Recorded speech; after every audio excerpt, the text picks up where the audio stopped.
नमस्ते and welcome. मैं Kesaram, assistant professor, राजनीति विज्ञान विभाग, राजकीय महाविद्यालय बाड़मेर। आज हम इस व्याख्यान के अंतर्गत स्विट्जरलैंड के संविधान की मूलभूत विशेषताओं को समझने का प्रयास करेंगे। स्विट्जरलैंड का जो संविधान है वह प्रथम जो संविधान स्विट्जरलैंड का 1848 के अंतर्गत निर्मित था। जो वर्तमान के अंतर्गत स्विट्जरलैंड का संविधान है यह 1998 के अंतर्गत निर्मित है और 18 अप्रैल 1999 से लागू है। इस व्याख्यान के अंतर्गत हम स्विट्जरलैंड के वर्तमान संविधान यानी 1998 के अंतर्गत जो निर्मित संविधान है इसके अंतर्गत स्विट्जरलैंड की शासन व्यवस्था के अंतर्गत कौन सी विशेषताएं देखने को मिलती है और स्विट्जरलैंड की शासन व्यवस्था का संचालन किस तरीके से होता है और स्विट्जरलैंड की शासन व्यवस्था की प्रकृति किस तरह की है, इन सभी बातों को हम इस व्याख्यान के अंतर्गत समझेंगे। स्विट्जरलैंड के संविधान की जो प्रथम विशेषता है वह है लिखित, निर्मित, व्यापक एवं कठोर संविधान। यह संविधान 1998 के अंतर्गत निर्मित हुआ और लागू कब हुआ? 18 अप्रैल 1999 को लागू हुआ। यह संविधान जो 1848 का संविधान था स्विट्जरलैंड का, उसकी तुलना में व्यापक संविधान है और इसके अंतर्गत 195 धाराएं और 4 अध्याय देखने को मिलते हैं। स्विट्जरलैंड का संविधान है वो कठोर संविधानों की श्रेणी के अंतर्गत आता है। स्विट्जरलैंड के संविधान के अंतर्गत संविधान संशोधन करने की एक निश्चित प्रक्रिया को अपनाया गया है। साधारण कानून के माध्यम से स्विट्जरलैंड के संविधान के अंतर्गत संशोधन नहीं किया जा सकता और कहीं कहीं कभी कभी जनता के जनमत संग्रह की भी संविधान के संशोधन के अंतर्गत आवश्यकता रहती है। तो स्विट्जरलैंड का जो संविधान है वह कठोर संविधानों की श्रेणी के अंतर्गत आता है। यह लिखित संविधान है, यह निर्मित संविधान है। दूसरी जो विशेषता है वह है प्राचीनतम गणराज्य। गणराज्य का मतलब यह होता है कि जो सर्वोच्च शक्ति है वो जनता के हाथों के अंतर्गत होनी चाहिए। शासन व्यवस्था का जो संचालन है करने की जो लोकप्रिय संप्रभुता है वो जनता के अंतर्गत निवासरत होनी चाहिए। दूसरा इसका जो अभिप्राय है वो है कि राष्ट्राध्यक्ष है वो जनता के द्वारा निर्वाचित होना चाहिए। स्विट्जरलैंड की जो शासन व्यवस्था है, स्विट्जरलैंड दुनिया का प्राचीनतम गणराज्य के अंतर्गत आता है। स्विट्जरलैंड के अंतर्गत गणराज्य की स्थापना है वो 1848 के संविधान के अंतर्गत की गई थी। तब से लेकर आज तक स्विट्जरलैंड के अंतर्गत गणतंत्रात्मक शासन व्यवस्था देखने को मिलती है। प्रसिद्ध विद्वान रेपार्ड के अनुसार स्विट्जरलैंड है वो युगों से गणराज्य रहा है। यानी कहने का अभिप्राय रेपार्ड का यह है कि स्विट्जरलैंड की जो शासन व्यवस्था है वो हमेशा से गणतंत्रात्मक शासन व्यवस्थाओं की श्रेणी के अंतर्गत रही है। अगली जो विशेषता है स्विट्जरलैंड के संविधान की वह है प्रत्यक्ष लोकतंत्र। वर्तमान युग के अंतर्गत आधुनिक युग के अंतर्गत आधुनिक राज्यों में अप्रत्यक्ष लोकतंत्र को अपनाया गया है।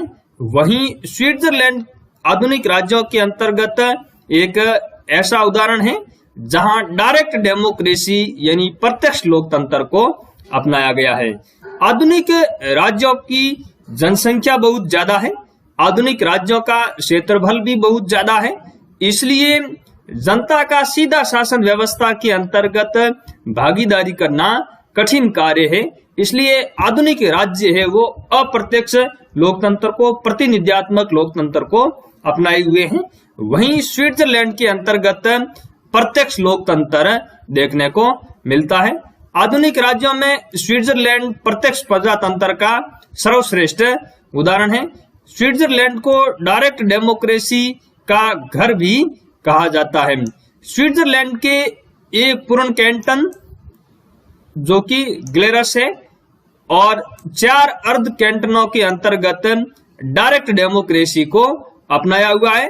बाकी कैंटनों के अंतर्गत स्विट्जरलैंड के अंतर्गत भी अप्रत्यक्ष लोकतंत्र ही है। हालांकि दूसरे कैंटनों के अंतर्गत और संघीय स्तर पर प्रत्यक्ष लोकतंत्र के साधनों, लोक निर्णय एवं आरंभक जैसे प्रत्यक्ष लोकतंत्र के साधनों को अपनाया गया है। कैंटन क्या है? स्विट्जरलैंड के अंतर्गत जो राज्य है, राज्यों को कैंटन के नाम से जाना जाता है। तो एक पूर्ण कैंटन ग्लेरस के अंतर्गत और 4 अर्ध कैंटनों के अंतर्गत स्विट्जरलैंड के अंतर्गत डायरेक्ट डेमोक्रेसी को अपनाया गया है।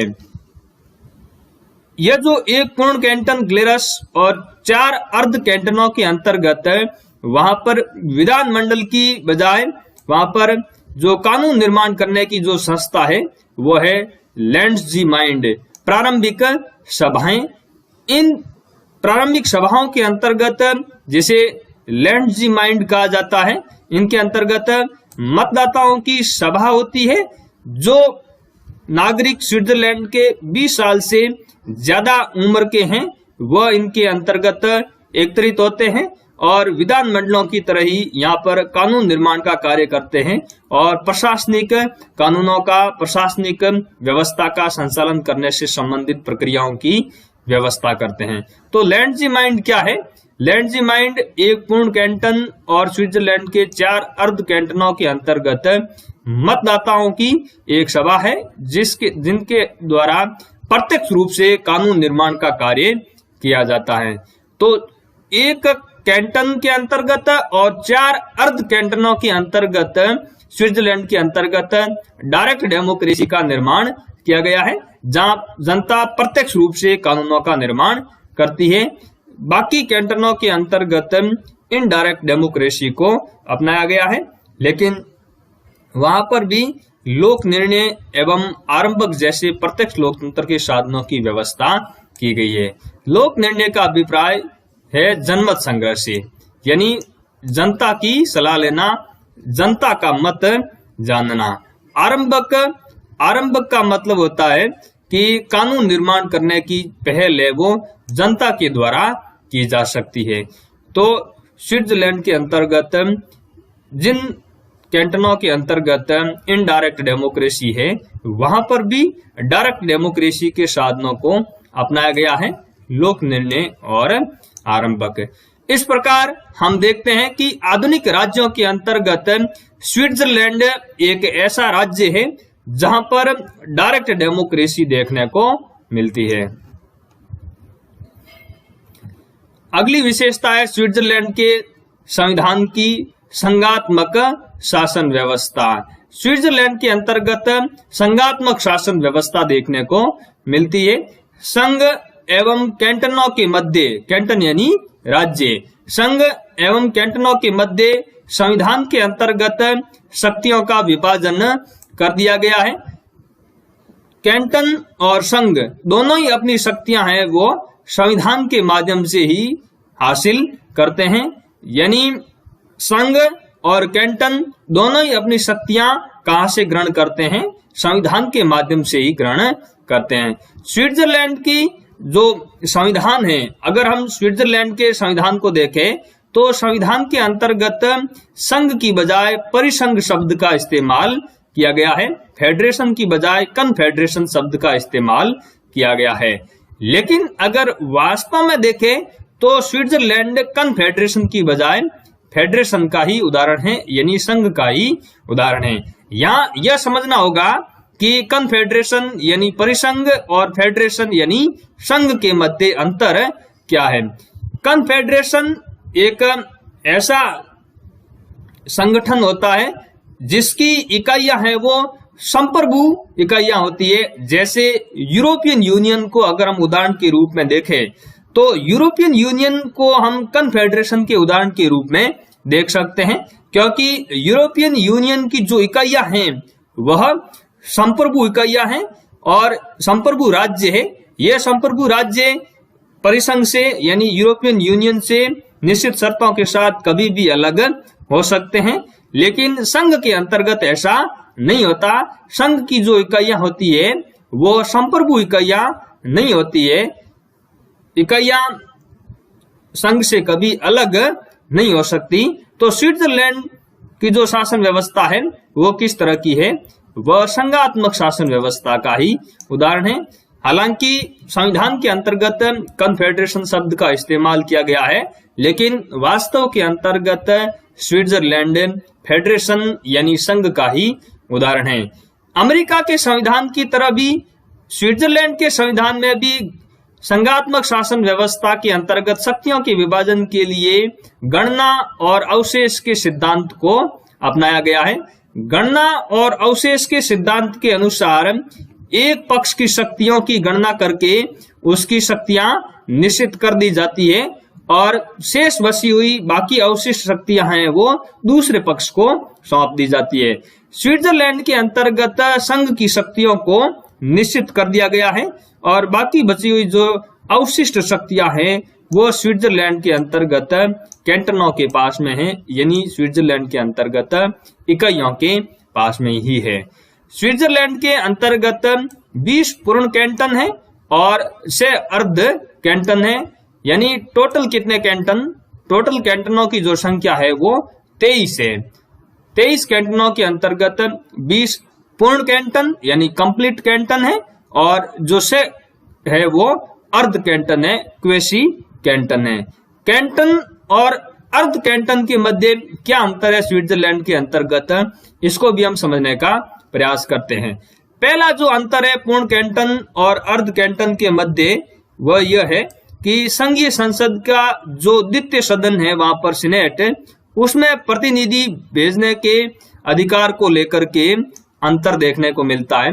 प्रत्येक पूर्ण कैंटन है वो सीनेट के अंतर्गत उच्च सदन के अंतर्गत 2 प्रतिनिधि भेज सकता है, जबकि अर्ध कैंटन है वो सीनेट के अंतर्गत अपना 1 प्रतिनिधि भेज सकता है। यानी कहने का अभिप्राय यह है कि संघीय संसद का दूसरा सदन सीनेट, उसके अंतर्गत प्रत्येक पूर्ण कैंटन 2 प्रतिनिधि भेज सकता है और प्रत्येक अर्ध कैंटन है वो अपना 1 प्रतिनिधि भेज सकता है।